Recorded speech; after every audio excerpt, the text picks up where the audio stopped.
wrong one. Welcome to Theatre of the Mind live number, blimey, 189. Let me just click a few and make sure I can see your comments. Bring them a little closer. Les Griffiths definitely gets comment of the night so far. Climate change, we're all gonna die. Oh, I'm with you, Les. I am with you.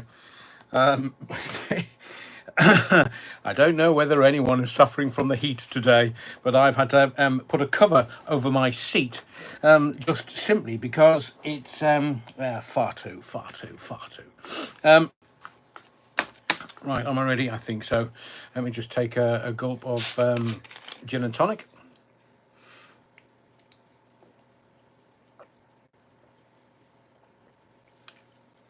Oh. As everybody that was watching the live knows, last night I can't touch alcohol, so it was a joke. Before you say anything, yeah, wrong.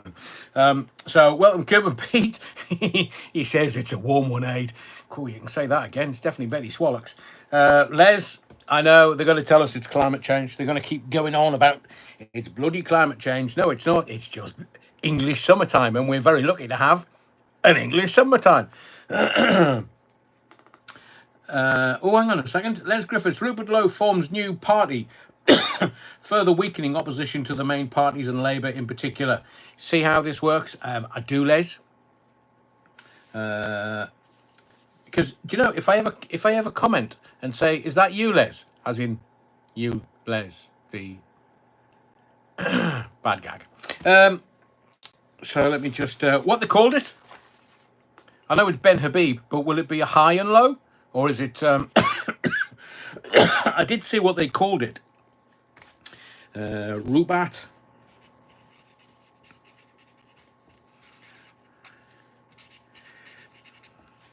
I mean, I don't think it's going to get anywhere, to be fair.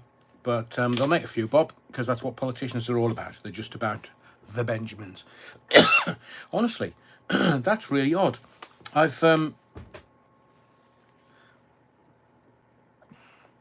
The adrenaline's kicked in, as I've obviously come to this, and it's made me cough.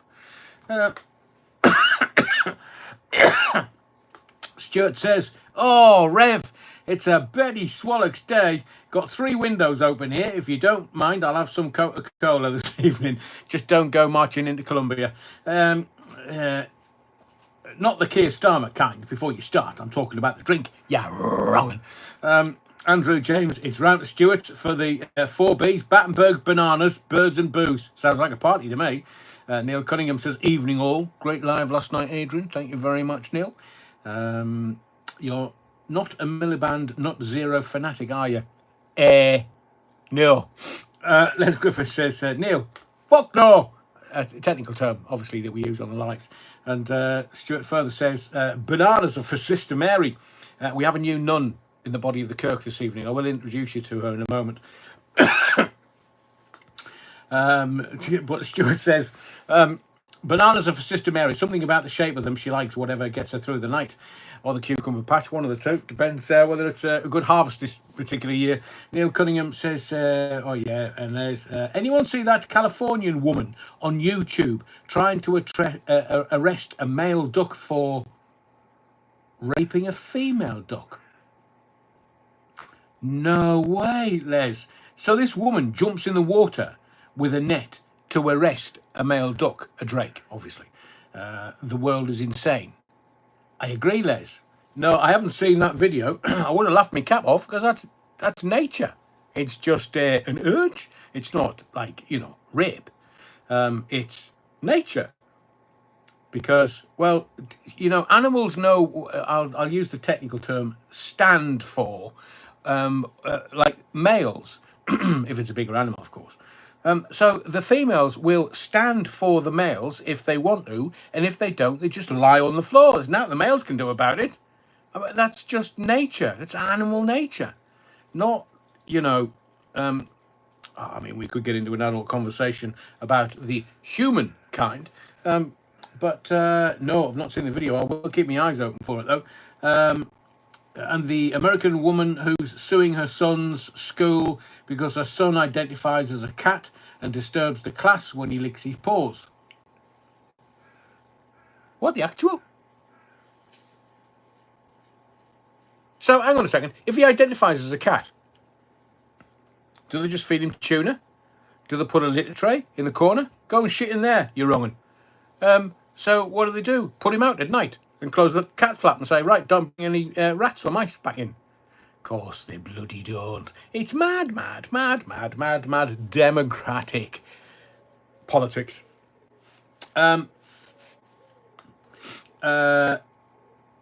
Oh, blimey, everybody's in. Right, well, so evening, I'm guessing the woman arresting ducks is quackers. Burlington Bertie, fair dues. That, yeah, absolutely.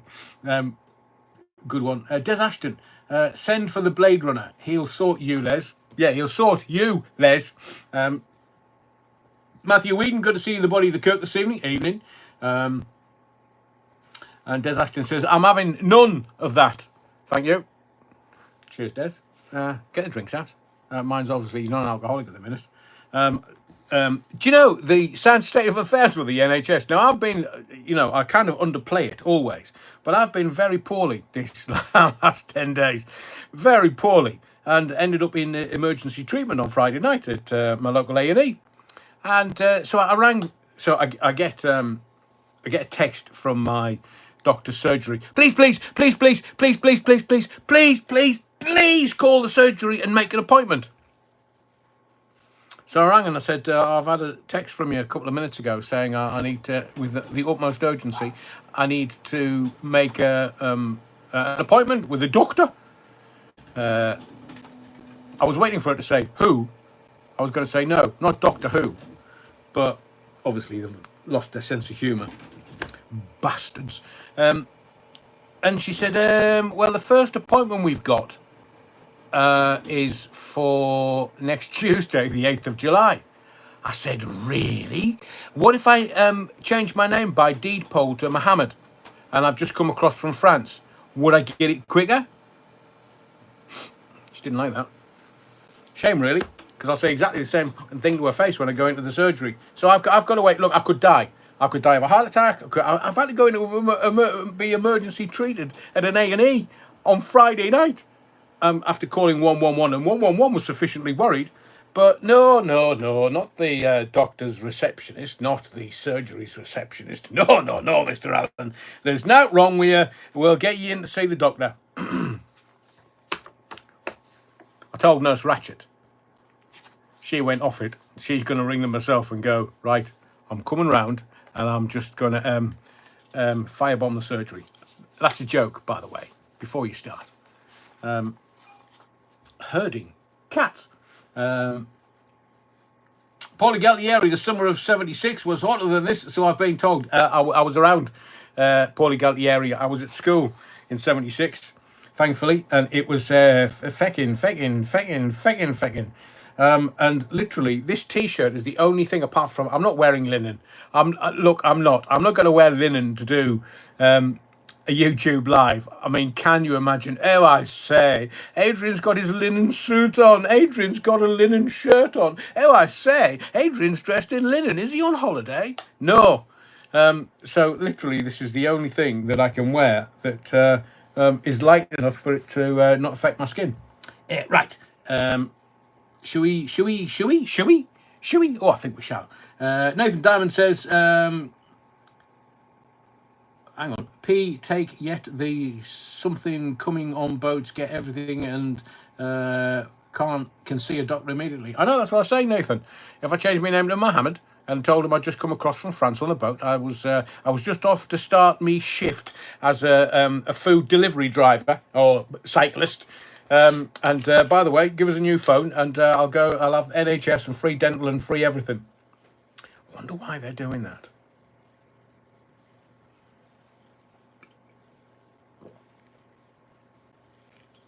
So at 6 o'clock this morning, because of the heat and I couldn't sleep. I mean, July's a bad month for me. I'm ginger, I'm northern, I can't handle this unless I'm by a pool with a bit of grog in me mitts, and I can just jump in the pool and reenact some synchronised drowning. I'm fine. But in Blighty at home, I close the curtains and I don't appear for a month. because it's too much. And this year, I mean, I am generous of spirit, and I do wish everyone that loves the heat and the sunshine and everything that goes with having a lovely, lovely English summer. Even the bloody strawberries are late this year in my garden. It means that you can enjoy the summer as opposed to last year, where you couldn't grow anything because it was peeing it down and everything was just washed away. I would never deny you that or decry you that, but it's a bit warm. Well, actually, Des, I wasn't going to call it Plank of the Week. I might call it something else.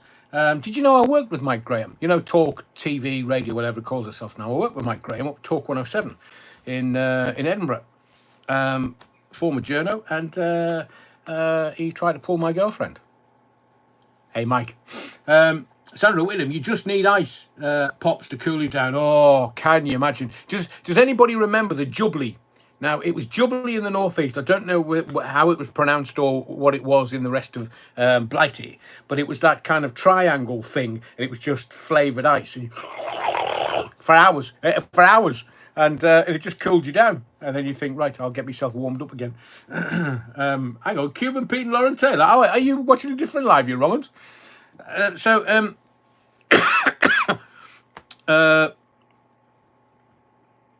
Bloody hell, Derek. Worked in Afghanistan for 10 years, temperature in excess of 50 degrees, but it was a dry heat. There you go.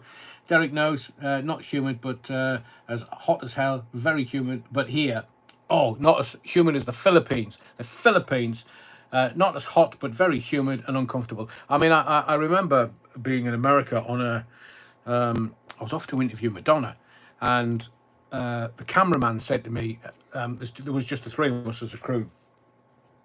And the cameraman says, "Oh, can you carry this piece of kit?" I said, "Look, I'm wearing linen, man. I'm about to do an interview with the biggest star in the world, and you're saying to me, we're going to walk outside, and you're suddenly going to go drenched." It was that humid. Spencer Davies, man. People always say that a hot cup of tea cools you down. Prefer 99 flake. I prefer a 69. I'm not going to go into what you get, but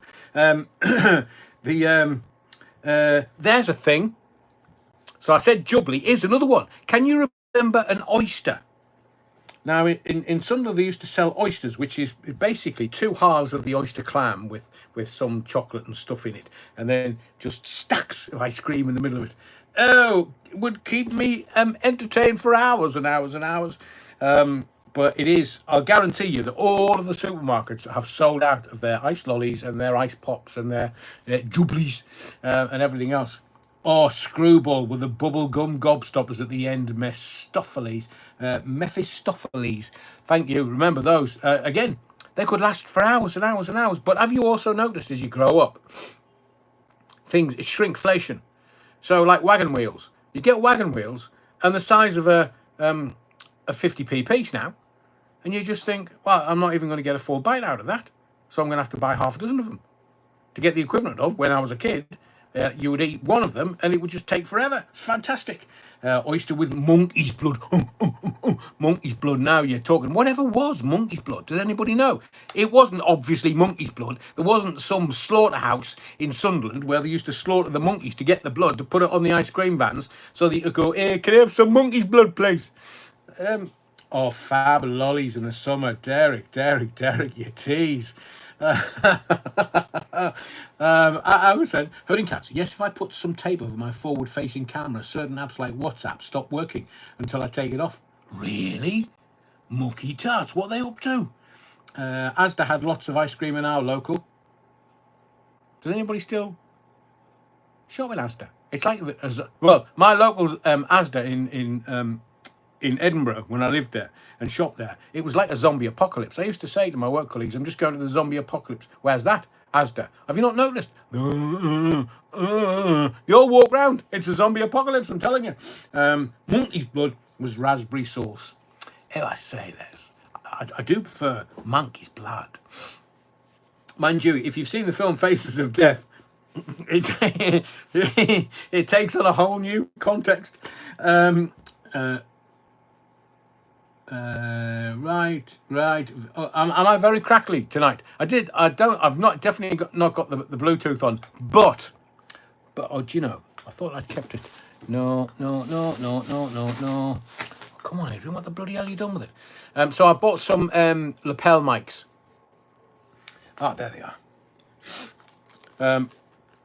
I bought some lapel mics so that when I do the lives, the sound quality is better. They're not called lapel mics; they're called something else. So what I am going to do is play about with them, so that when I'm recording, you'll be able to hear me without any crackling. So just let you know that we have modern technology. Bloody cost of things. Fab lollies. Oh man! I could eat a dozen at a time. Definitely, Nathan. Well, no, that Soul Rebel. Apologies. Starmer like a rocket. I'm sure he's had a few of them. To be fair, should we make jokes about it? I think so. So let's get into it. The where are we? Oh, I say. So the next live. Now you're gonna have to bear with me. Just check before, because if it's this hot, I might not have the wherewithal to be able to do another live tomorrow evening if I am sweating this profusely tomorrow night. Michelle Goodyear says she loves a knobbly bobbly. Don't say it too loud, Michelle, otherwise you'll get some very errant requests. Derek Thompson says cold moose milk is good in the summer. Oy, oy, oy. Canadian tradition, you either collapse through alcohol poisoning or get hypothermia. Or both, if you're lucky. I like cider, Karina Jane. I like cider. Cider makes me fat. When I farts, I'm happy. When I'm happy, I works harder. When I works harder, I drinks more. I like cider. Cider makes me fat. So does Town Block Tracy Michelle, says Soul Rebel. I'm going to try a tea, says Stephen. And Nurse Ratched did say before I came up to my ward, she said, Mr. Allen, if you would like an hibiscus tea, they do say that a hot drink cools you down more than a cold drink. I said, I've just filled this up with gin. Do you mind leaving me alone? I might be a bit squiffy by the end of the live, but I don't care. Scrumpy, Jack, Frozen, Jubbly, Kelvin Edge. Kelvin, you first. We always pop everybody's cherry that first timers. At least, if you're not a first timer, Kelvin, yeah, I haven't been on for a while. Sean says, just one cornetto. I went to Venice this year. A, it was cold. B, it never stopped raining. I mean, proper raining. So I was doing a recce for Jeff Bezos. He said to me, Adrian, can you do me a favour? I'm going to marry the missus, or the future missus. I want you to go out there and I want you to have a look around and see if there's any decent bars. You know, the kind that where men wear moustaches and white singlet vests. Can you go and see if there's any of those for me, please? I said, all right.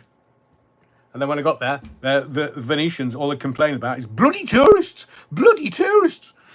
Hang on a second, Stuart, bugger off. I'm not singing that again. I don't even think it was in tune. Yeah, wrong. Paulie Gallieri, Ginger Stalker is threatening to sue people who make videos about him. And someone made a video about Adrian, about the court case, body language or something, eh?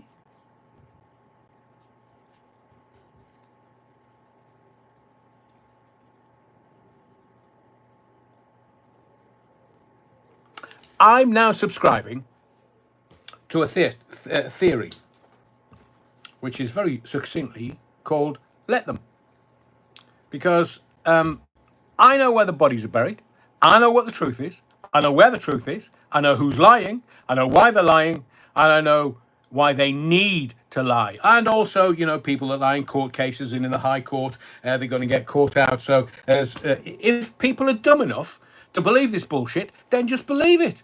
Just believe it. If you don't want my truth, and it's not just my truth because it's my lived experience, I have the emails, I have the telephone numbers, I have the telephone bills still in my account where I was calling certain people. So I have evidence after evidence after evidence, and seemingly someone who says that, well, I've never spoken to him since I was 20 is now saying I've never spoken to him since I was 19. You fucking liar. Convicted stalker. Liar, liar, liar, liar, liar, liar. Sue that fucker then. because I've got all the evidence. All of the evidence. And you can't have been 19, as you said, because I just think sometimes people just believe the bullshit that comes out of his mouth. It can't be 19, because I left Century 106 and my final phone-in on Century 106 was in August of 2000, which would have made him 20. And then I would not have had daily phone calls, and I would not have stayed at his flat in Canary Wharf, where he made me dinner, and I stayed a few times there. So I did that when he was at Capital AM, and that was when he was mid-20s. I've got all the evidence. I've got it all. So if people want to believe him, then let them, Adrian. Let them. But he's a self-confessed liar. No one's ever going to believe him. He's self-confessed in the defamation suit brought against him by Jeremy Vine in the High Court. I lied, Your Honour. Quote. And then in DC Janet Percival's case against him at the High Court for defamation, he said, I lied. And I will apologise on my social media platforms straight after this case. And he never did. So he lied about that as well.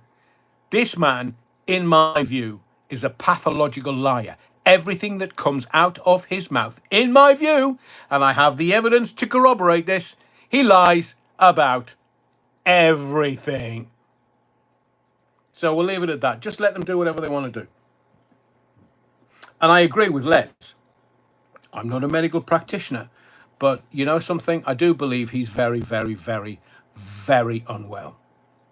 And that will all come out. Because if you let people just do what they want to do, eventually they will either trip themselves over, or mental health is a big thing and it's not to be dismissed in this country. Because we've had lockdowns, we've had the trauma of lockdowns, we've had the trauma of being made almost to take jabs that have killed people, that have, in my view, murdered people. And the big pharma are getting away with it still, and they're going to try and do it again to us. Well, they think they can, but you know, in the words of the great Chinese philosopher, they're going to be told, oh, fox to Oscar.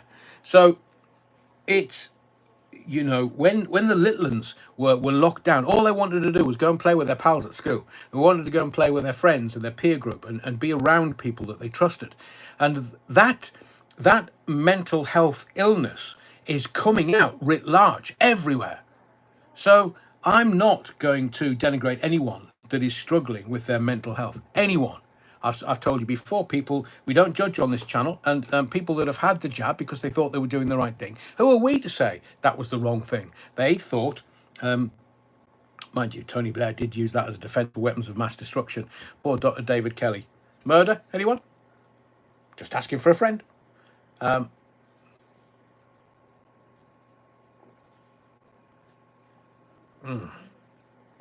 So, Rebel, no, we're not on about...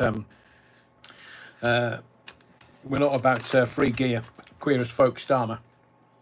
Who I was going to ask you a question. So let me give you this premise, because I'm not even into me parish notes. I'm not even into me sermon, because there's stuff to talk about tonight.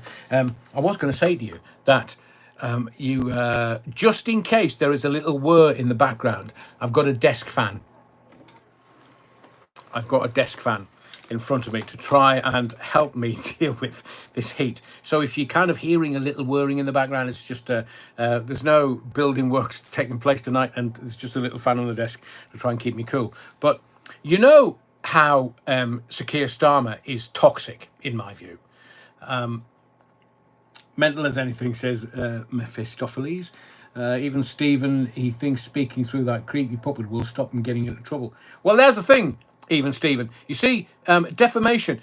So event act, ventriloquist. Is it the puppet or is it the ventriloquist? And if it's a ventriloquist operating the puppet and they say stuff, is it the puppet or is it the ventriloquist? It's the bloody ventriloquist. As I've said, and I've repeated this over 2.5 years, somebody just needs to get an arm around him. Because he's going to make a mistake, big mistake. He's already done it. There's already things happening in the background that I feel very sorry for him. But there are things happening in the background that he's been hoisted by his own petard, and he shouldn't have said it. and there's people watching him. He's also got MAPA. He's got Probation Service and MAPA, Multi-Agency Public Protection Agency, or whatever it's called. But MAPA are monitoring him. So I'm not going to go into any further detail, because if your enemy knows... So the way to win wars is, Sun Tzu once said, if you know your enemy better than you know yourself, you'll win the war, not just the battle. And I'm not suggesting this is a war by any stretch of the imagination. But he came out and apologised to his family and to some of the people he worked with. How about apologising to the victims? Because you were found guilty, mate, 4 times. How about apologising? You see, that would be... that would show, writ large again, rehabilitation. Because what jail is meant to do is meant to show the lag or the convict halfway through their sentence, they're meant to meet themselves. And that is a metaphor for life. And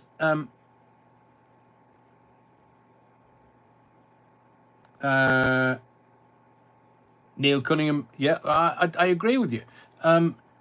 He's beyond help. Prison hasn't helped him. Well, he's... Look, I ask you as someone has all this insight and all this knowledge, and I've got it all on my computer. I'm not anybody's fool, let alone his. I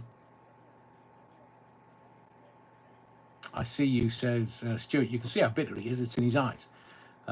Sean, Adrian, serious question. Do you think Dougie is putting on a huge show and off camera is a gibbering sad mess?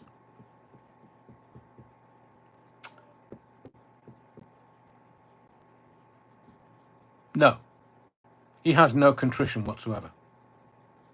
None. That's what I'm saying. You know, if he'd, I think everybody would. Paulie, I will get to it in a second. I'm just going back up again because everybody's commenting. You might have to... Where's he gone? Where's he gone? Where's he gone? Paulie. You might have to post it again, Paulie. I'm up against time. I think, to be very generous of spirit, I think if he sticks to the humour, then, look, I'm sure many people will wish him well. Les Griffiths, he is deluded. A Meghan Markle without the charisma.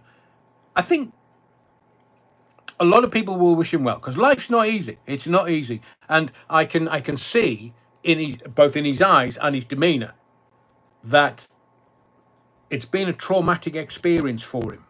Because if you look at the language that he's using, and all of the answers are in his language, even though he says, you know, whatever he says, but within the lexicon of language, all of the clues are there. He's... no, I don't want to go anywhere near that. I want him to get well. And if he's... Because he needs audience validation. He needs instant audience validation. That's what he lives for. He lives for his audience. He lives for his YouTube audience and his live audience. But I just wish him well. I don't want to wish him any harm. Why would I want to harm another human being? That's why I'm getting to the place where it's like, oh, just get on with it. Just, you know, take the mickey as much as you want. It absolutely does not affect me. I've got very thick skin, but I know he hasn't. He gets really pissed off if people start saying that he found gay porn on his laptop and he blamed his nephew. And then I said, well, hang on a second, how did your nephew put it on your laptop? Well, it wasn't me. And then he comes out as one of the letter people at the trial. And that is a matter of court record. But he's not referencing that. Look, if someone hates themselves so much, if there's self-loathing inside, there's nothing you can do about it. There's no amount of therapy that's going to bring them round to actually loving themselves. That is part of life's journey. But he's not going to do that because he's not getting the right help. But you see, he will deny telling me that, but he can't, because he was living in his Canary Wharf flat that he rented for 1,500 quid a month. And the deal was he would rent it for 1,600 quid a month, so long as the landlord put a piano in for him so he could plinky plonky away. And there's somebody showed me part of a video where he's wearing his Liberace jacket, and he's playing the piano. I told you at the very beginning of this channel 2.5 years ago, he's got no memory. He can't play anything from memory. He has to have it written down in front of him. Now, to credit him, could you play the piano like that? No, could I bollocks? My mother was a piano teacher, tried to get me to play piano, and I couldn't. So if he's got a sight read, then brilliant. But he can't memorize it. Autistics can't. Now, I'm not a professional, but I know someone who is one of the foremost experts in the world. And we had a conversation. So, Terry Wookford says to Retro Video. Is that Retro? He always plagiarises stuff. Wonder if Boy George was aware of him. What's he nicked off, Boy George? Sorry, reappropriated.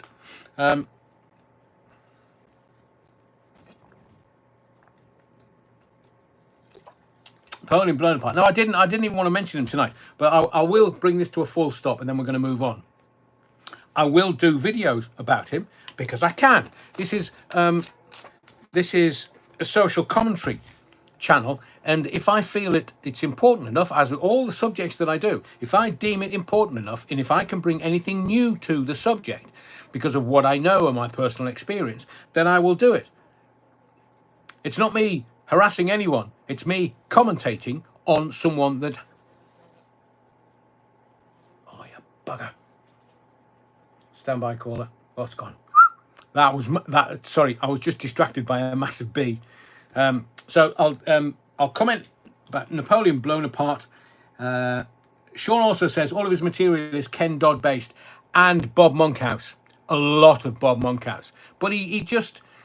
maybe it's the sign of genius that you can see a gag from someone, see how it fits into your routine or a routine, and that's the sign of genius. But I can tell you categorically, and you won't get this anywhere else, when he says 1, 2, buckle my shoe, that's an original Scotty McClue line. So if you're off your nut so far that you believe that everybody else's work you can take and use as your own and nobody know that it's not your work, it's not your original work, then fuck me. But as I say, I want to get to Napoleon Bonaparte.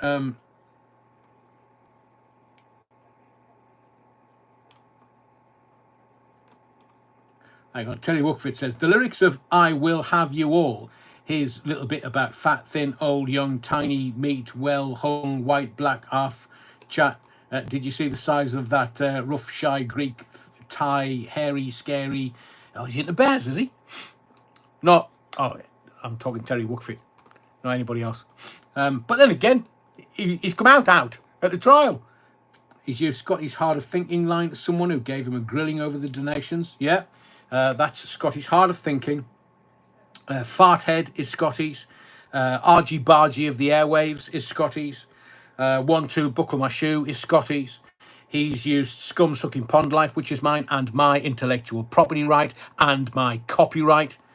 And I'm taking advice about that. Scum sucking pond life, namby pamby pinko liberals, all kinds of stuff. But you know, he worked with both of us. He was in the building when Scotty was broadcasting for Century. He was my phone op for Century.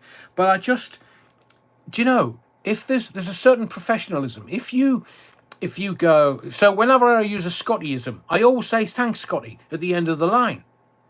Because it's if I say harder thinking, I'll say thanks, Scotty.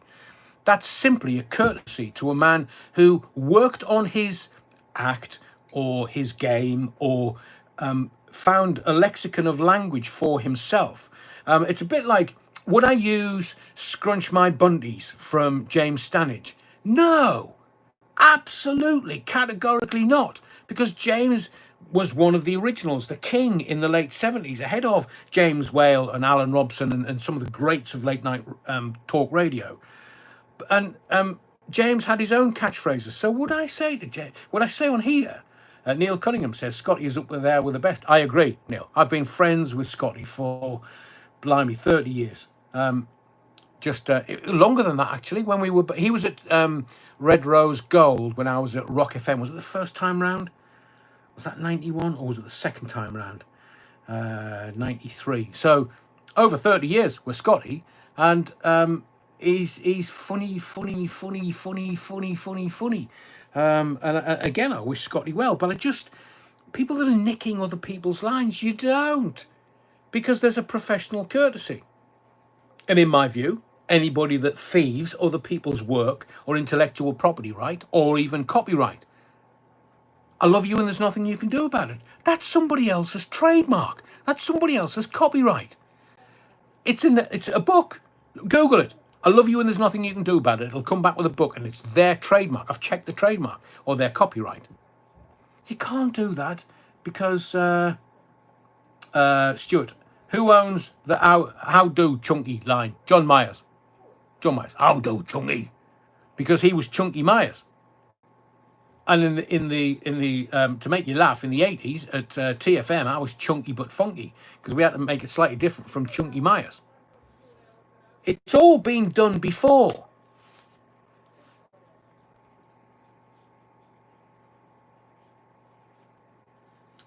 Marley's in the body of the Kirk, everyone. Stand by your beds. Nigel Karen, I first heard the 20 pence, 50 pence. Let's not argue about 30 pence joke told by Roy Chubby Brown. Yeah. Sean, James Whale on Radio Air. Yeah. And Adam Wade, that's not why you called. That is oh,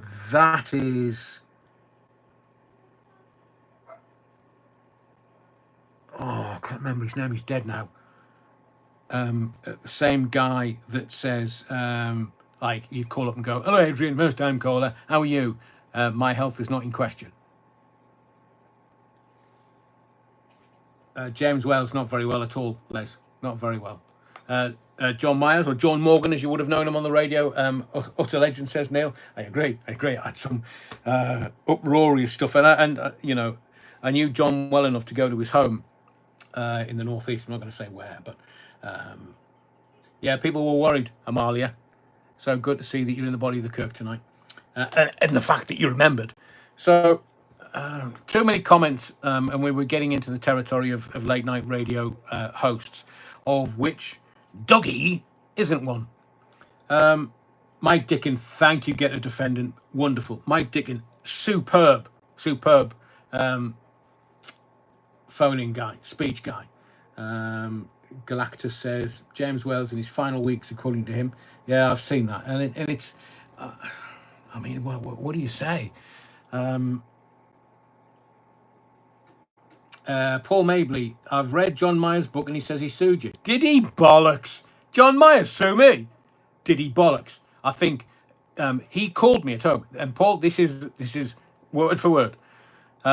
He called me, team, I'm releasing me biography, autobiography. I said, oh, nice, John. Why are you calling? He said, well, I've written a chapter about you. Because he was massively pissed off with me because I took him to court in 2002. And it was a bloody score draw, but I cost the Guardian media millions and millions and millions.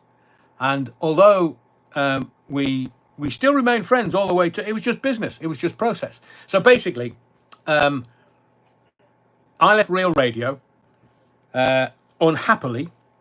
So I said, right, see you in court. And one of my points was this. The European Working Time Directive had become law in 1998, 1999. And within that, if you had a freelance contract with any company whatsoever, you had to be given the same privileges as somebody who was full-time, pay as you earn. Which meant that and according to the European Working Time Directive, you should be given a minimum of 20 days paid holiday if you were freelance. So a lot of the freelance presenters, a lot of other people within the Guardian Media Group were on year-long contracts. So they had to pay out everybody in the Guardian Media Group that had contracts. They had to pay them out pro rata, a minimum of 20 days paid holiday per year from that point onwards. And Chunky was apoplectic with rage. So no, he didn't sue me, did he, bollocks? But he put a chapter in his book where he tried to blacken my name. And that phone call, he said, "Oh well, I've written a chapter about you in my book. Can I send you a copy?" I just said, "Here, John, fuck off. Me potatoes are boiling over." And I actually told that story to Dougie, who laughed his head off. So it's interesting that, you know, Chinese whispers, because I took the Guardian Media to court, not the other way around. And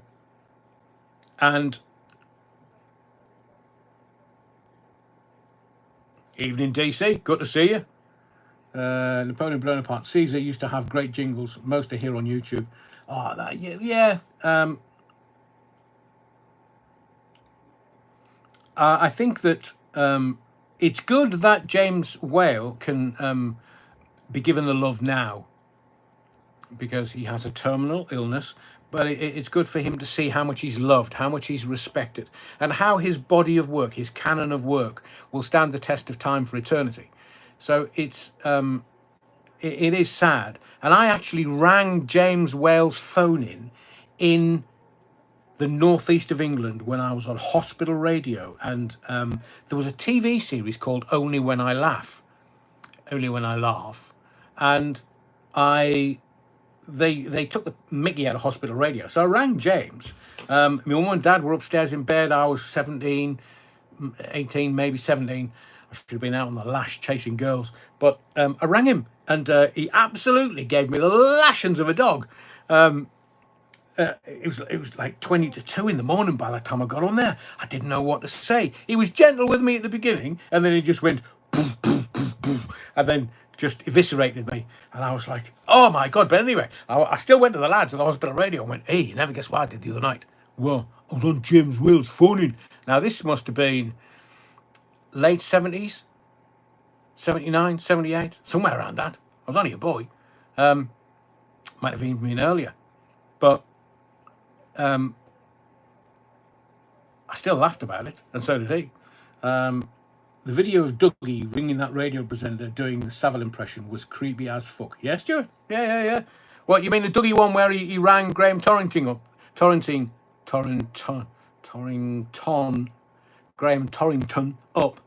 and talked about doing stuff with his dog? That's the one.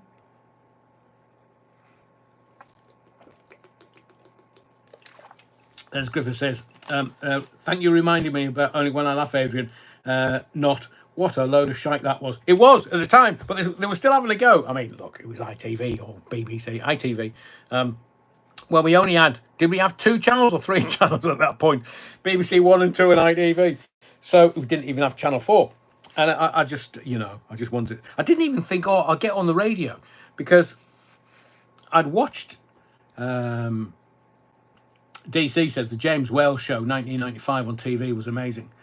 Napoleon Blown Apart. Sadly, I never heard James Whale on the radio. I only saw him on TV. Very talented and quick-witted. Yes, I agree. But his night owls, the original phone-in the northeast, when it came on the radio, and he'd been brought in by one of my ex program controllers or managers, a guy called Brian Lister, who, in my view, is one of the best systems men in radio. Just a wonderful guy. Wow, good on you, Neil. I hope she agrees. Hang on, Les, what's curry and chips? I probably didn't watch that. But when James did the phone-in, the Night Owls theme, and sometimes, and I used this technique, I learned it from him. Sometimes I would just put my theme on at the beginning of my late night phone and just leave it. My theme was 5 minutes. I would just let it play. Because then people go, oh, he's not speaking, what's going on? Oh, it's all going to kick off, it's going to be a row, what's going on? It just engaged people. And that's, for me, one of the most simple techniques that James Whale ever showed me. Now, I don't know whether he was down the bog having a quick whiz before he went into the studio, or he was just like, well, I'll go and get myself a coffee, or he was just doing something in the background that played the theme out of the news. But I just thought, what a great technique. It's an engagement technique. It was a short-lived sitcom, Soul Rebel. The Tomb Piper. Evening, Adrian. I had the pleasure of being on James Whale's show when he was working for Talk Radio. Fantastic. I've met him. Great guy. Also met Big Mac, Stewie McFarlane on 2 occasions. Another great guy. Was Stewie McFarlane was working in... Is he still around? I don't want... the news of my death has been greatly exaggerated. I hope Stuart's still, kicking and flinging, and he's around. I'm sure he was in Carlisle or somewhere like that in the borders, and possibly still singing. But Stewie McFarlane, what a character! What a character! Yeah, James Whale went Metro down to Leeds Air FM where I worked. I don't think he was there while I was there. When I was there, 91, and then he became the big TV star, and then moved down to Talk Radio in London. So he's been doing phone-ins for must be 50 years. That's amazing. That's an amazing body of work. Did James Whale have a show on Atlantic 252? No, not as far as I'm aware. Tomb Piper, Love Alan Robson, O'Rourke Eder. No, I don't think he had Atlantic 252. He was at Talk Radio in London at that point, nationally.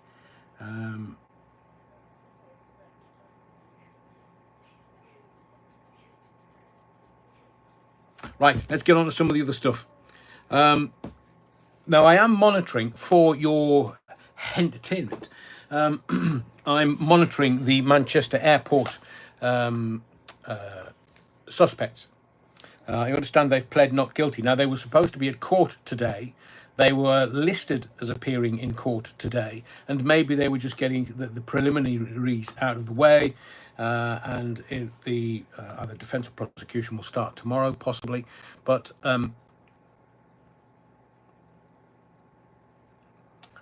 let me just say, I've also got to give a mention to Mike Elliott, Mike the Mouth. Nicholas says, when I first heard Mike Elliott call a caller a daft twat, and then the call, it was magic.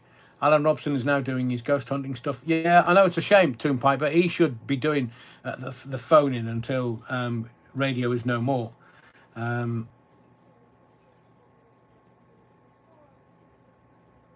So we all have memories of that magic and that romanticism of late night radio in this country, and it is a thing as opposed to daytime radio in the States on AM.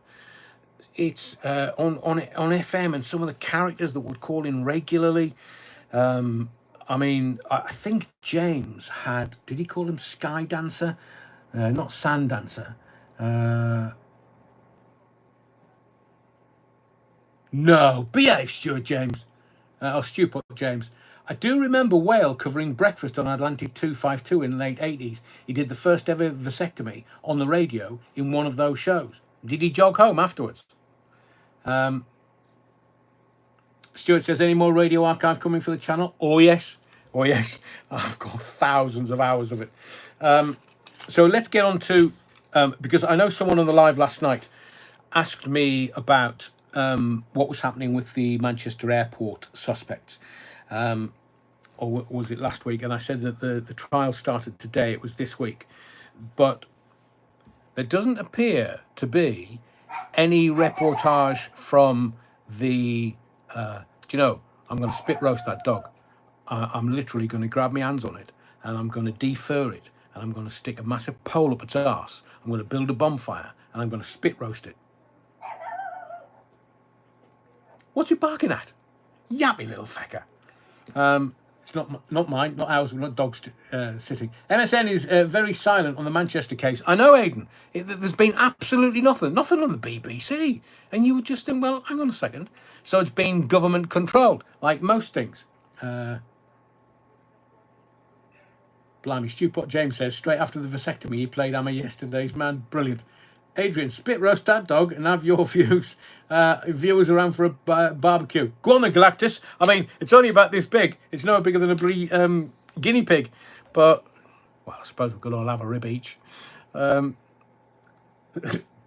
Pauline Makepeace says, I thought that was my dog for a minute. Here, Pauline and Leah, cute dog. Listen, I'm in the middle of working, you know what I mean? I mean, it should have a little bit more decorum and manners. But it's warm, it's obviously losing its mind, it needs some and I am a dog fan, but just not when they're barking, when I'm doing me thing. Used to listen to you on TFM, Adrian. The Toon Piper, did you? Are you sure you're not Alan Robson? That ended in 89. Adrian, see if the dog is good at carpentry. Shove a red hot poker up its arse and see if it makes a bolt for the door. That's proper funny.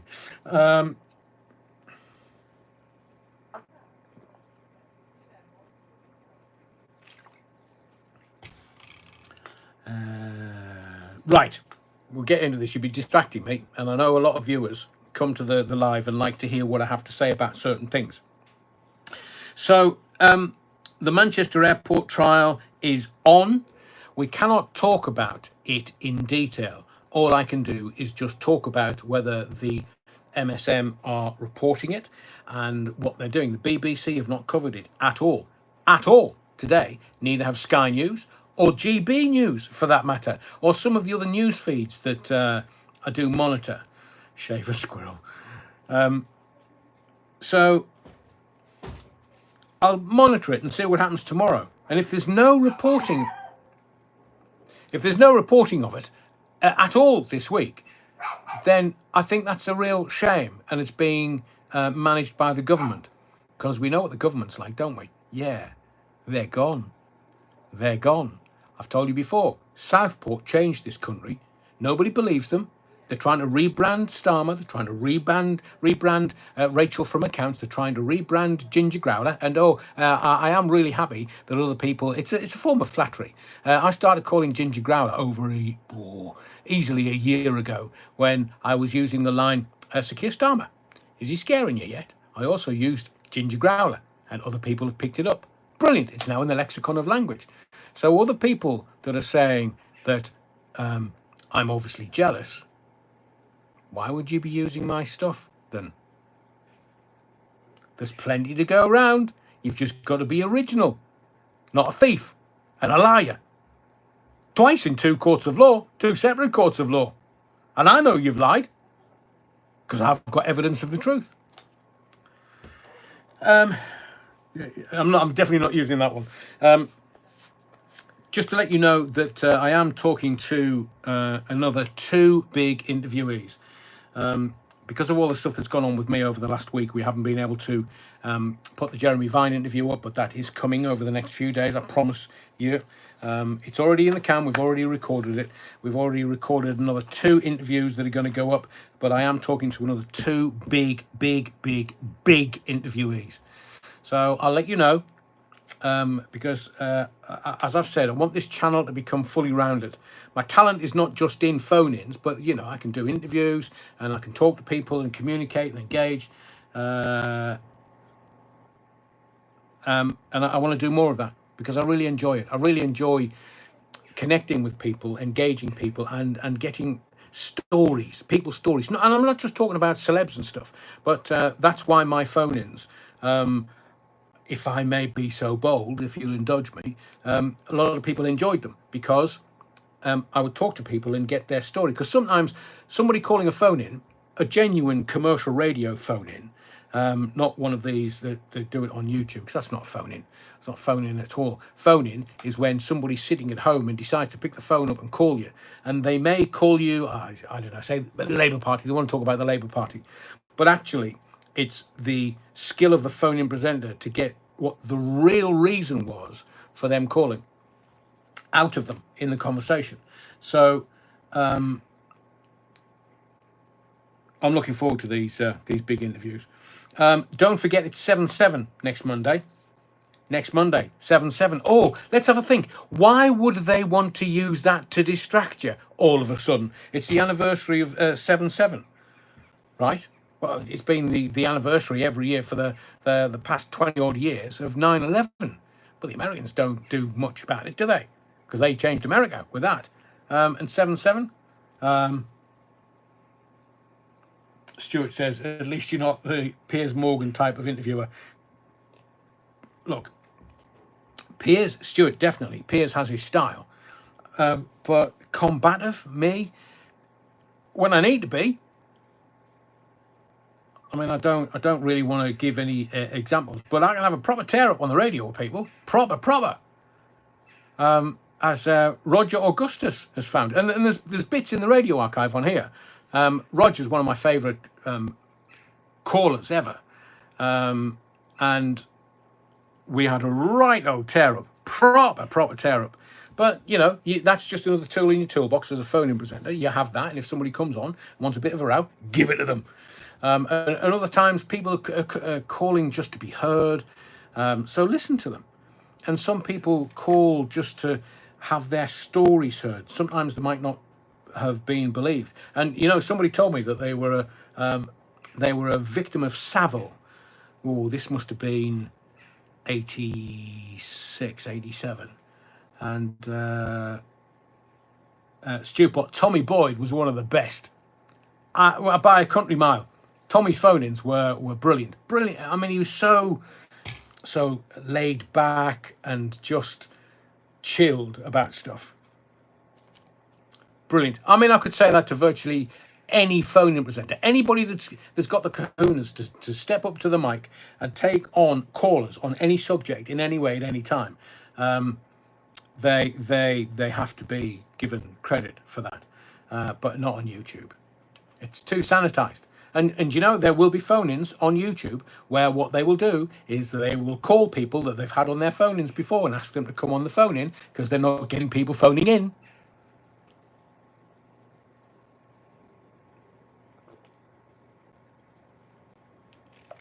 And there's another thing. I was working for Durham FM.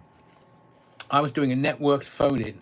So this must have been when I was at Talk 107. So this must have been, and this is how I know that that Dougie is lying, barefacedly lying. So remember, he's now saying he was 19 in 1999, and that was the last time he spoke to me. So he wouldn't have come on my my networked phone-in the Northeast as a bit of a wind-up call that we set up. I wasn't getting any calls to the phone-in. So I got the phone in and I said, and this was another thing that he massively pissed me off about, because again, professional courtesy. So the lines are dry, and it happens every now and again. The lines were dry, and I was being quite contentious, but I just wasn't getting a bite. I wasn't getting anything. So I said to the phone op next door, I said, look, give this guy a call. There's his number. Just get him. Just say, will you come on and talk to Adrian, and pick a fight, and so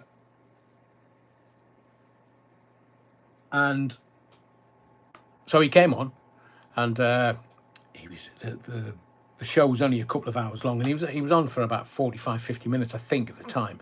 Could be wrong. Might have been longer, but. So we had a bit of a tear-up, and then after I finished on air, I rang Dougie and laughed and said, blah, blah, thanks very much for that, thanks very much for that. And then all of a sudden, on one of the Anorak sites, somebody says, yeah, Adrian Allen calls people to come on his show. And I thought, this is like 2 or 3 days after what I'd just done on the Sunday night in the Northeast. So I was doing Weekend Breakfast on Talk 107 in Edinburgh. So this would have been 2005, maybe 2006. And I'd done the Weekend Breakfast show. I drove down to the Northeast, stayed with my parents, and then did the phone-in, the network phone-in on Sunday night for a couple of hours. And out of all the people, there was my phone op through the glass, who knew, me, Dougie, and my webmaster for adrianallen.com. Now, I know I didn't tell anyone. I know my phone op didn't tell anyone because it didn't really matter to him. He didn't get the game. And it definitely wasn't my webmaster. It only left Dougie. And I asked him, and he said, no, not me. Oh, I haven't told anybody. I haven't told anybody. He was the only one that he could have told anyone. I mean, Amalia Grassi says, Digital Spy is an interesting one. Was surprised to find such sites existed. That's where Dougie started playing his games. Andrew James, he boasted he worked for 80 radio stations. Now, I would suggest that the word, and we'll get back to what's going on, the word worked is quite loose. Now, my interpretation of that is if you work for a radio station, you do shows for the radio station, you're under contract and you get paid. His worked for is quite loose. Celebrity radio used to go to Vegas and record shows and interviews. He would come back and package them all together and then give them to BBC stations. So technically, he was heard on BBC stations. Obviously, he was hired on contract by BBC Radio Leeds. And I think some of the East Midlands stations, BBC Leicester, I'm sure, BBC Derby, as far as we're aware. I'm not sure about BBC Nottingham. But, Aidan says, like Reeves worked for the Bank of England, but was really the tea lady. Something similar. But he used to do all these, he can technically say that he worked for Radio 2 because he got paid for the Savile interview. So if you get paid, I would suggest that you can say you worked for that radio station. But if you didn't, if you give them it so that you could say your shows were networked around BBC, but they were given away free gratis so that you could get free travel and free hotels and free this, that, and the other in Vegas, then that's not working for these radio stations. That's just giving away free programming, in my view. And that's how radio works. So don't forget, it's the anniversary of 7/7 next Monday. It's the painversary of Labour getting to power on Friday. I'm not going to do a special for that. I mean, Jesus, we could do 24 hours worth of radio. Hang on, what's... Andrew James. So he was syndicated for 80 stations. No, he wasn't even syndicated. He would offer the radio stations, especially over Christmas and New Year, where the radio stations tried to give their staff as much time off air as possible so they can, and it used to be the marrieds used to get Christmas off and the single guys would get New Year's off. But so he would offer free programming. He would negotiate with them, free programming. I've got this interview, that interview, that interview. Which one would you take? And for them, it's an easy hour. So if you've got some bits and pieces that you can pre-record and you can fill Christmas Day up with stuff that people are not really listening to the radio, people that are on their own maybe, but not families, not on Christmas Day, possibly Boxing Day, but you can stick hours here, there and everywhere that just fill the schedule up. So not even networked. You wouldn't give it to one BBC station and then they would network it around the whole of the BBC network as was. More regional networks than anything. But and it was a great screw. Honestly, it was fabulous because he was getting all the stuff in Vegas, because you just say BBC in Vegas and the Americans they lose their mind. Hang on, Soul Rebel. Right, okay, thank you, Stuart. So it's...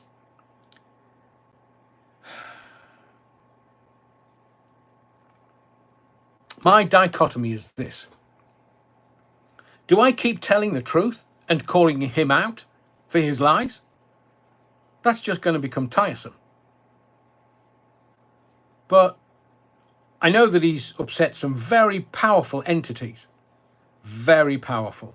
He's being monitored by MAPA. He's being monitored by the probation service. And if they do their job properly and he's got license conditions, then those license conditions eventually will mean that he will go back to jail. Because it's nearly 3 years that this license is in place. This is not for a couple of weeks. This is not for a month. This is 3 years. He's on licence.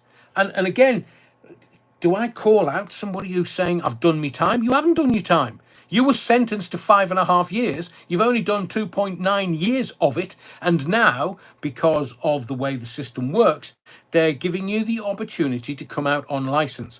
But if you breach those licence conditions, you're back in chalky, mate.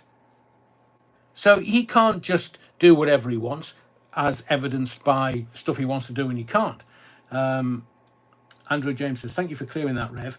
When he worked in Nairobi, was that for the BBC? No, that was for Capital FM. Oh, as he says, once you go black, you never go back. His line, not mine. No, he was in. So he, again, to call things out, when he says, I haven't spoken to him since I was 19, it's a blatant lie, because he was working for, as I say, the MD, David Lloyd, came to me and said, look, I'm thinking about getting rid of that kid, Alex. What do you think? And I said, so what are you going to put in his place? He said, well, I haven't really, I'm not sure. I said, look, he's the best I've got. And he's really good at his job. Just let him be. Leave him alone. Just let him work. And David said, okay, it's your shout. You're the star of the station. If you want him, then you want him. And that's what we did. And then he got the breakfast show in, was it in Nairobi? But it was definitely Capital FM. Because he said, oh, I've got the breakfast show on Capital FM. And I was like, what? You've got, isn't Chris Tarrant still there? What do you mean? The breakfast show on Capital FM. Oh, no. So he went out there. He was only out there months. And he came back. And he did tell me why he came back. But because now I understand the tsunami of lies that he tells, a bit like BFBS, the tsunami of lies, I don't know which way to believe. But he then, and I was still doing the lunchtime phoning when he came back from Nairobi, and I was like, oh God, I'm so glad you're back. Because we used to literally talk every day on the phone. We were working together and we would talk about stuff and come up with ideas. And we would talk every day. So he went away, came back. I was still there on the lunchtime phoning on Century 106. And then I went to Real Radio in South Wales. And I thought of something today. And I was thinking, hang on a second. That was in 2005. And he's telling everybody he hasn't spoken to me since 1999 now. The goalposts are moving all the time. And I thought, no, that's not right. He's lying again. But there's all this. And I've got the corroboration. And I've got the corroboration of other people in the industry. So remember when I started, I told you about the Fuckman Bollock Shite, the Capital AM, when he was doing his late night show. And he would call me. So this must have been, this will have been 2005. So remember, he said he's not spoken to me since 2000, give or take. He'll change the story again. But I was recording down the phone from home Santa's Sack of Wit in 2005 when he was on Capital AM. And he'd do this leading up to Christmas. He'd say, ho, ho, ho, boys and girls, this is Father Christmas. And young Alex, young Sir Alex, or Sir Alex, or well, however we did it. And it was about doing a gag, Santa's Sack of Wit. And there was one night we were recording 3 or 4 on a bounce to get them all out of the way for the week. Because he would just play them in at certain parts of his show.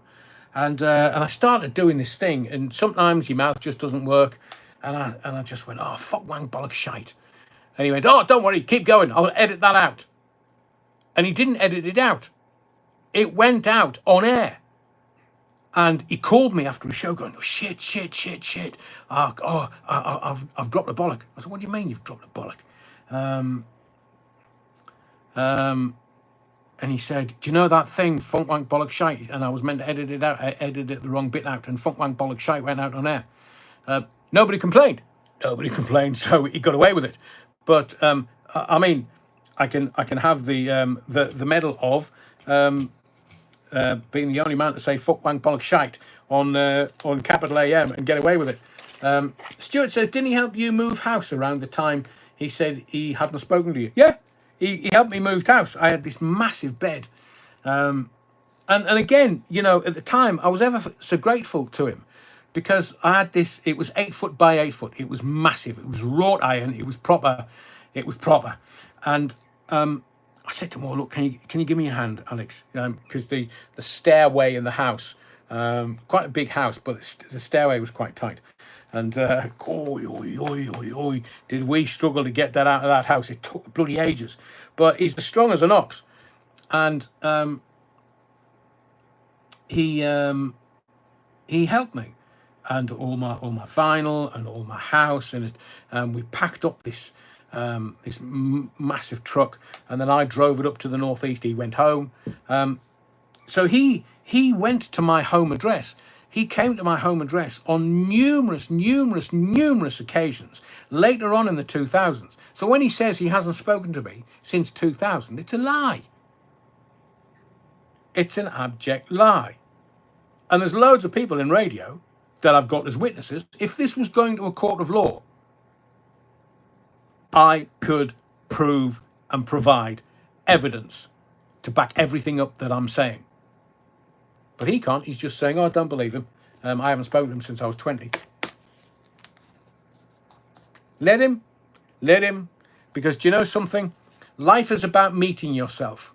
And if you don't know who you are, and at the beginning of this channel, I said to you, I have to do things to make you trust me so that you know that what I may say 6 months or a year or 2 years or 10 years down the line, you're going to believe, because you will see my track record. If you're a regular, you'll know that I've said so many things and that I've gotten right. And then you're like, bloody hell, yeah. And he said he did that. And yeah, he did do that. And yes, he said he was on late night radio there, and he definitely was. And I've heard him on the radio. So it's was it like, no, trust? So hopefully you like the stuff on the channel, and then you get to know me and my integrity and my honesty, and then you trust me. But I don't understand why he's why he would lie. I just don't get it, because there's no need for it.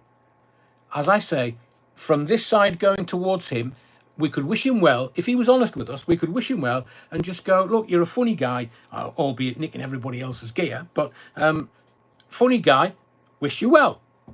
But by lying and I think he's looking for a response. Sorry, a reaction. Response is different from reaction. I think he's just looking for a reaction. So he's trying to just nip away. Well, that's what bullies do. That's what bullies do.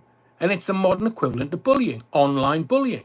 Stalking and harassment times 4. That's why he went to jail. And it would be really easy to prove what he's doing. Really easy. Because you just take bits and you put a case together. Really easy. But he's... Jeremy Vine will be his downfall. One day soon, on one of his phone-ins, he will have a few too many, and Vine's name will come out, and you can guarantee Vine's people are watching him like a hawk. Well...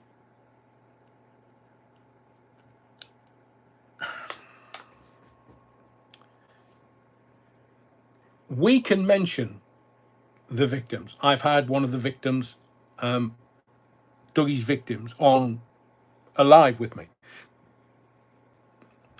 But it is all dependent on the conditions of his license. And we already know this. He's put videos up there with parts of his conditions in there. So if he is stupid enough to breach those conditions, and I will offer you this, the system is not stupid. The system is the system for a reason. And if you play with that system thinking you're the cleverest man in the room, thinking you can get round it because you know the law, and I don't think his I don't think his audience will stay with him a second time. Because this won't be like there's going to be a trial, there's going to be this, there's going to be that. It literally will be, Mr. Belfield? Yeah, come with us. and they'll take them down to the police station and they'll say, right, you've said this, you've said this, you've said this, which is in breach of your license conditions. So is the dog in the house? Is there anyone we can take the dog to? We're taking you back to prison. It's a straight recall, handcuffed, back into prison. There's no arguing. There's no getting briefs and barristers to argue the case. You're not going in front of a judge because the system will have already been in front of the judge to say, right, Your Honour, these are his licence conditions. These are flagrant breaches of those licence conditions. It's a course of conduct. There's more than 2 or 3, or maybe if he's unlucky, 1 of them. But it would have to be a breach of his licence conditions, and it literally will be come with us. We'll let your probation officer know, and they can let your family know. Nuts and bolts. That's very clever. This is why I think transactional analysis, TA, will help him. I wonder if he was offered anything inside.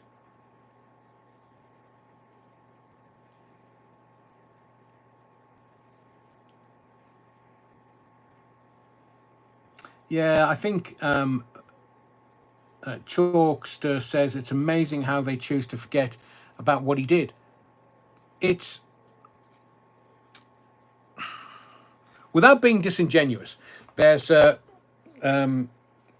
scope of people that into demographics that are audience. Now, I know that mainly my audience is ABC ones, which is the well-off, well-to-do, well-educated. ABC ones, they're the upper echelons.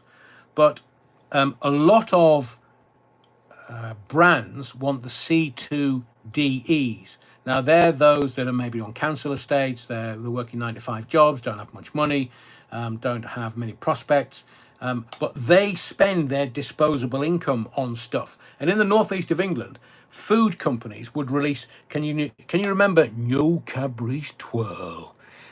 So they launched the Twirl in the chocolate bar in the northeast because they knew that those with disposable income on the council estates would buy a chocolate bar rather than get a mortgage for a house. And I fear that his audience is C2DEs. That's not me denigrating his audience. That's just his audience. As the audience here, ABC ones. And Nuts and Bolts says, we are critical thinkers, ABC ones. I know.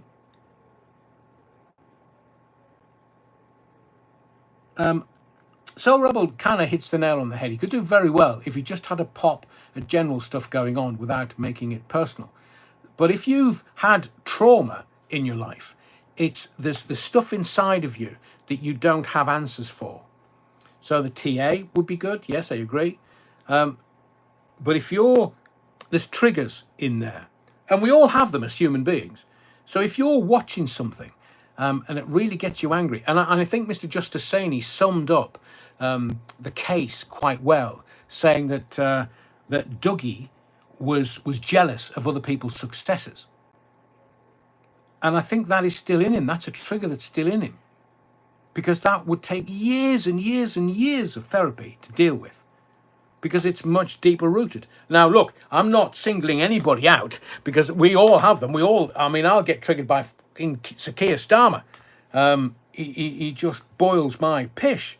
But it's the same with other things. There may be other celebrities that you don't like for whatever reason, or there may be singers that you think are shite after Glastonbury. But you have your personal triggers. You might do stuff that you want to do, but because of stuff that happened to you when you were a kid, you might not.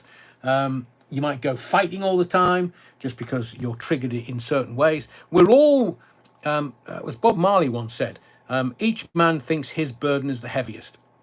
So it's all about what triggers you, what you react to, not respond to, how you evolve and grow, and how you look at yourself, and how you deal with what life throws at you. So, look, I'll throw my hands up and say, I've never been in prison. I don't know what 2.5 years looks like. I don't know how I would deal with it.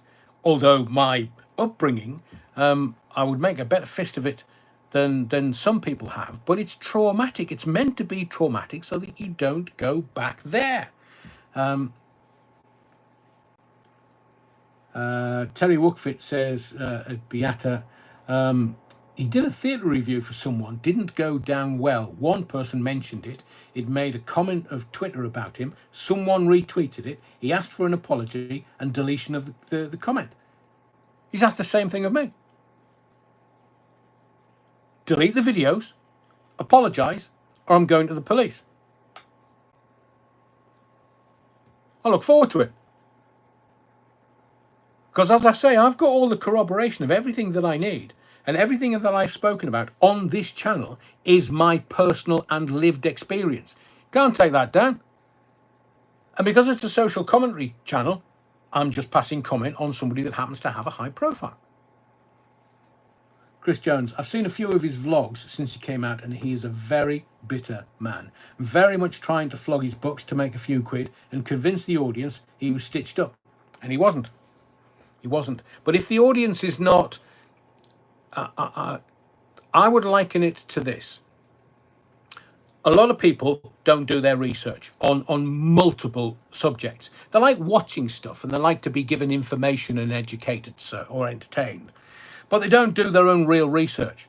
So when somebody tells you something and it's on YouTube, because it's kind of like a little telly, it seems plausible and it seems real.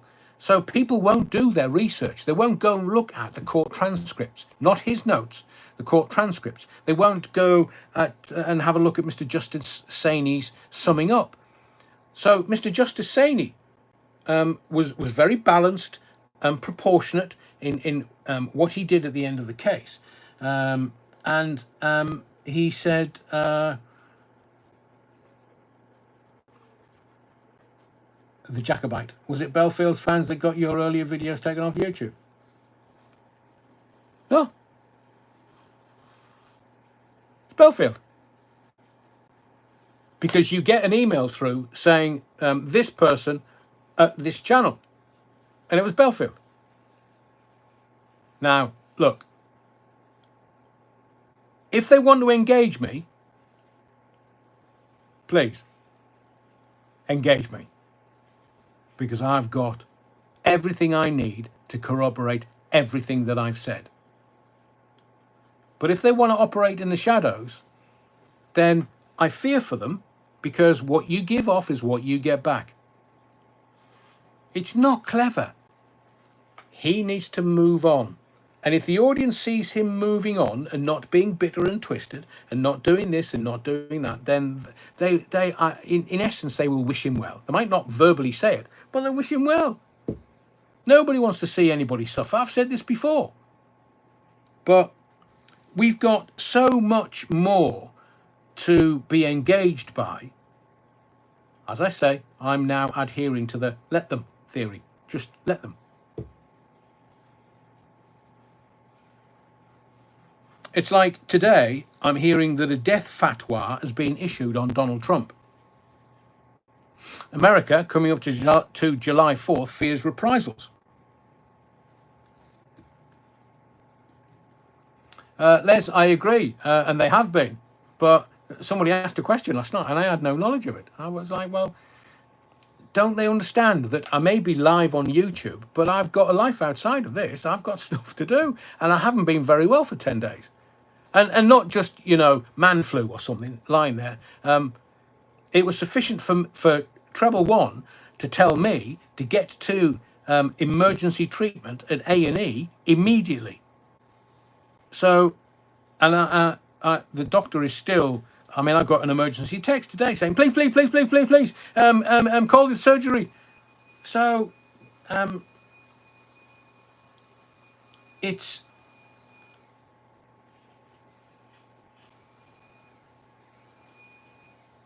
I see you. I apologise. I don't know who Lord Jim Dandy is. So I know my audience. I know those that come to the live, and for whatever reason they enjoy what I do, and I'm really appreciative of that, and very humbled by that. But I don't. Lauren Taylor, been in prison loads of times, never slept in one though. Horrible places as they should be. Not for the likes of Lucy Connolly. That poor girl, my heart bleeds for her and her family.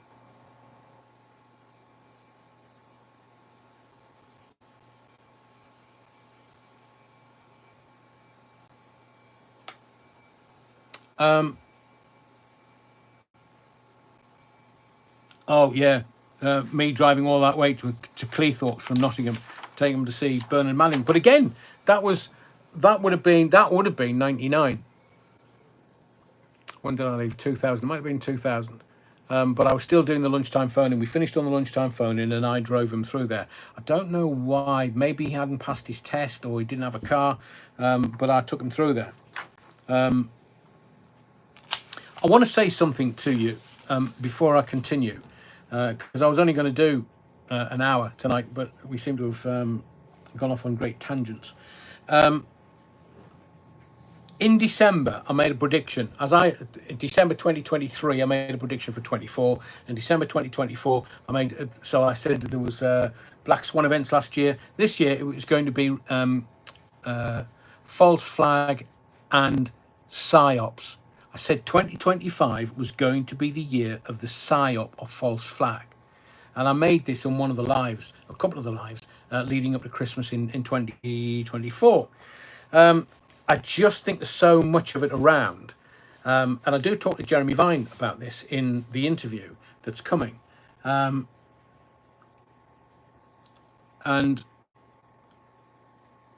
you don't know which way is up. You don't know what's real. You don't know what fake or real. As you can, if you want to go and listen to some of the radio stuff that I've done, fake or real, blimey, there was a night. Adam Bell says he bangs on about free speech whilst deleting messages and blocking users. Now that's a hypocrite. Nuts and bolts. I am trying to get away from it because I do have some other. Let's full stop that. Leave that alone, and let's get into some of the other stuff that we can talk about. I think this audience might be fans of Downton Abbey. You know that there's the new film. New Downton Abbey film coming out September 12th. It's called the Grand Finale. What's that then? Downton Abbey being converted into very expensive flats. But I think it's before the Second World War. I think it's in the 1930s. Is it the Great Depression? But it's a grand finale. That's coming September 12th. I wanted to tell you that just in case you hadn't.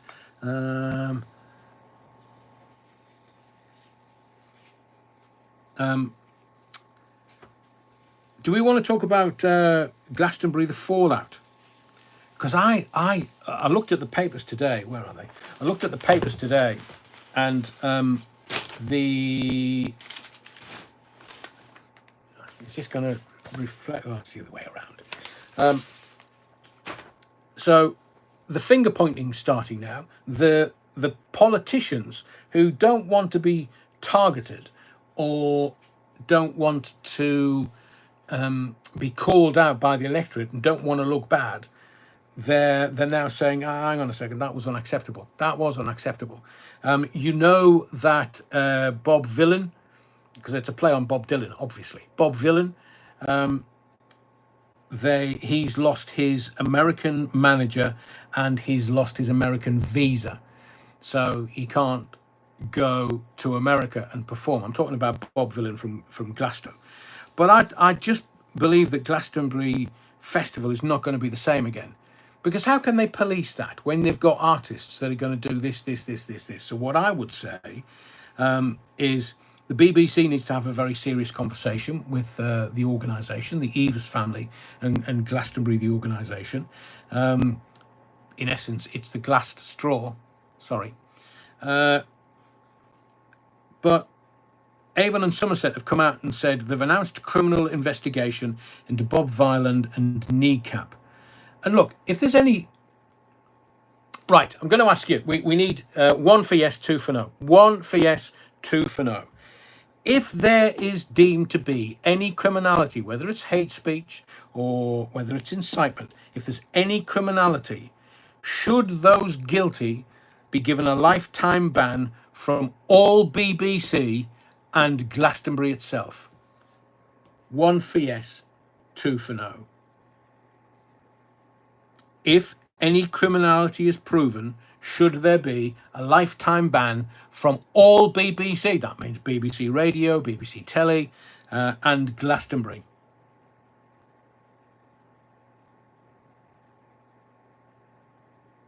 Interesting. wave of ones, and then the twos start to trickle in. But I think the ones have it. I think it's close to. Orokidi says a lifetime ban is harsh. But the reason I asked the question is you can't really trust an artist. As I was saying on the live last night, do we say this is artistry? So they have free speech and they can do whatever they want. Or do we say with great power comes great responsibility? You can't just have an open mic and they can say whatever they want. Do you have somebody sitting in a truck recording all of this? Not hardly any of it goes out live, and the something like 5,000 artists that were there over the weekend playing, if they say anything wrong, there's a delay, like there would be in a radio, on a radio phone, and I had 7 or 8 seconds delay. Sometimes we went 3.5. So somebody would go, "Oh, Adrian, go off," and I would just go, "No, you go off," and then I would dump it. So the dump button would give me 3.5 seconds. Sometimes we use the full 7 or 8, and then what happens is the system takes the spaces between all the words and builds up 7 seconds of dead air. So all you would do is somebody that went to Adrian, and I would turn on, I would just press the dump button, and it would just edit all of that and just dump it, get rid of it, so it was never broadcast. And I'm sure the BBC have the wherewithal to be able to do exactly the same thing for the telly if it's pre-record. Galactus says, I am a free speech absolutist, and what he said wasn't even that offensive. Not the thing people are losing their minds over anyway. What made me angry was that he said you don't get your country back. Isn't there an irony in that it's his country too? Nuts and Bolt says, it's no good fining just the BBC licence fee payer, but imprison those staff. You can fart live on the radio, no one will ever know. I know. Glastonbury should have licence renewed for a few years. Thank you, Tom. Exactly that says the BBC should get a lifetime ban. And the problem is, if they let him off, they've got to release Lucy Connolly. If they put him in jail, they can't release yet Lucy Connolly. So it's a real... Now that the politicians have got involved, the political will only do... as Sir Rebel says, somebody greenlit the broadcast. And Les Griffiths, freedom of speech doesn't give carte blanche to incite hatred or harm. Everyone knows and demands their rights, but don't want to accept their responsibility. That's interesting. Evening, the Bovril. Welcome to the Body of the Kirk, sir. So as I say, Avon and Somerset have announced a criminal investigation into Bob Violent and Kneecap. So we've got to leave that alone-ish. Nobody's been arrested. They're just doing a criminal investigation. It was interesting that you've heard of the TV presenter Denise Van Outen, haven't you? Denise Van Outen. She's been around since God was a boy. But seemingly she had her new boyfriend with a Glastonbury, and everybody's saying, "Oh, she's parading her new boyfriend." Oh, that's interesting. She never paraded Gary Glitter when she was his girlfriend at 14 years old, did she? No. I see you. I've just corroborated what you've said. Because I remember wanting to do an interview with her. This was at the BBC. This is 20 odd years ago. And the PR said to me, "Oh yeah, we'll set it up and we'll da-da-da-da-da-da." And I said, and can I ask Denise about being Gary Glitter's girlfriend at 14? Didn't get the interview. I didn't care. No skin off my nose. Spencer Davies says, in my humble opinion, they shouldn't have been booked in the first place. The best Glasgow days are gone, sadly. I'm with you. Absolutely with you. So it's not really a story now. But there's finger pointing going on. The politicians are looking at the BBC. They're not looking at Glastonbury. They're just looking at the BBC. Glastonbury is going, oh shit. And the BBC are like, oh, okay, we got it wrong.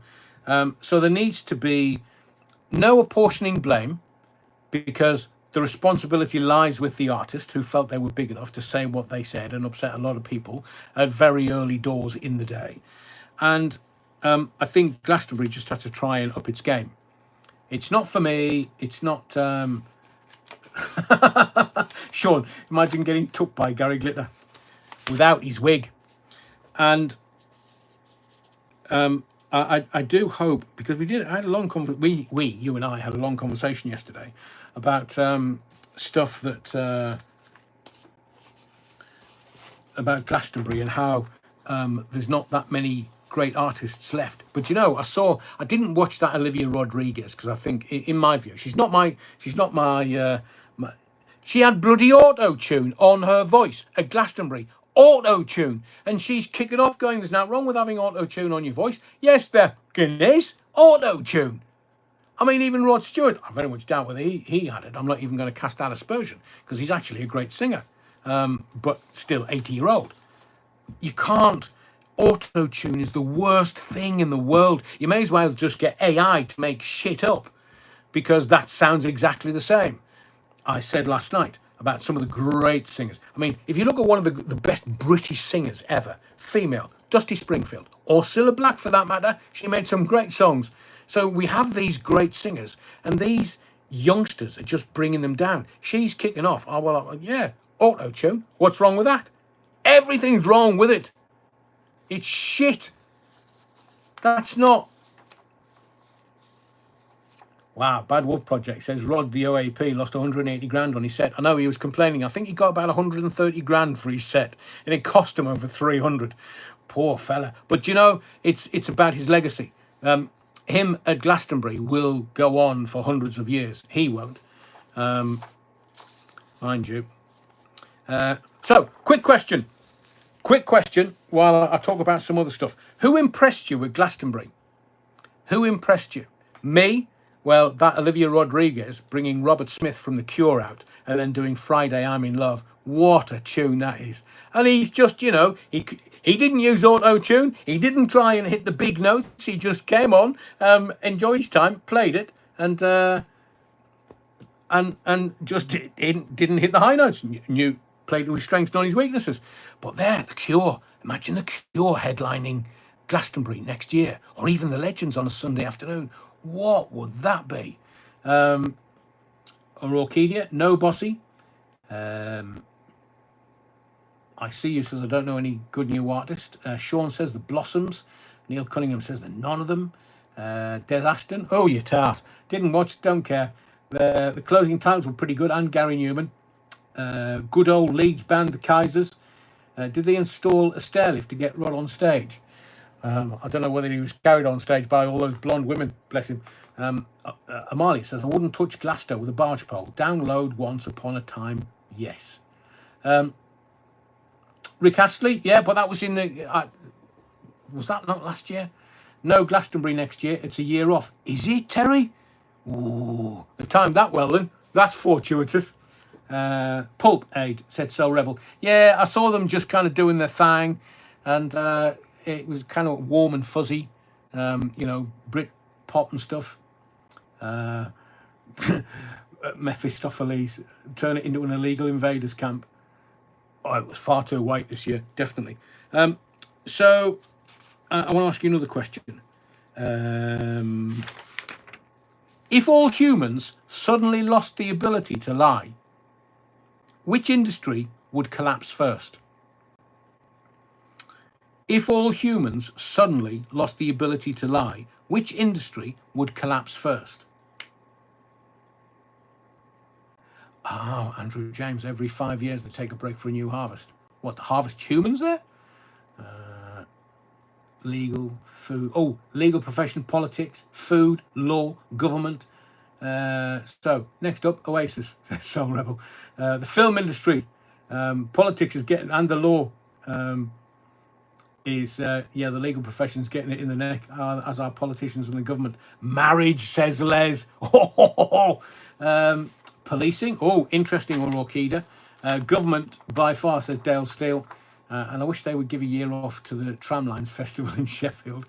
Music industry. So it's kind of, it's tight-knit. YouTube, says Spencer Davies. Pharmaceutical, Garen Davis. I know, imagine Big Pharma. The royal family. Not sure they lie. Paulie Gallieri. Do you remember the outdoor gig you did at South Shields, early 90-ish?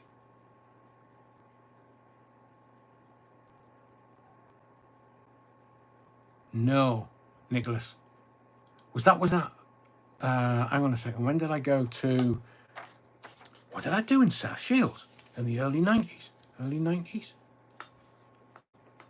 I was still at the Chelsea Cat. When was I at the Chelsea Cat? 82 to 85 at the Chelsea Cat. Then I went into Radio Tees and TFM by early 90s.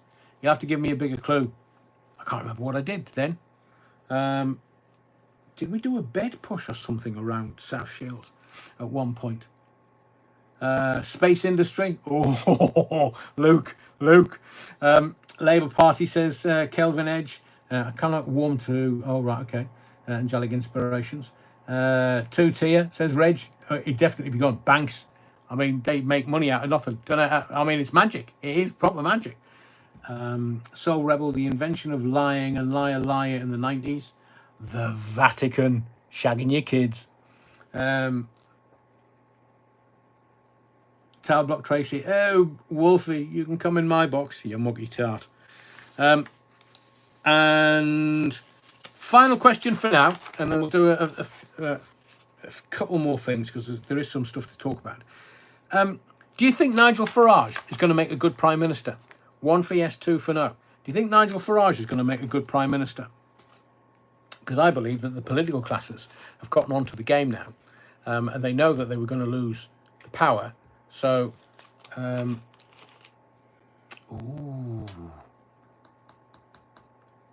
critical thinkers are out in force tonight. I thought it was just going to be a straight 1. Loads of people. I think it's the majority are going for no. Andrew James says he'll be okay, but he'll still be controlled, of course. Terry Wookfit, interesting take. Farage won't be Prime Minister. Ooh. Pauline Makepeace has said gone right off him. Fatal Racing Driver, unsure. Tom Harney's not sure.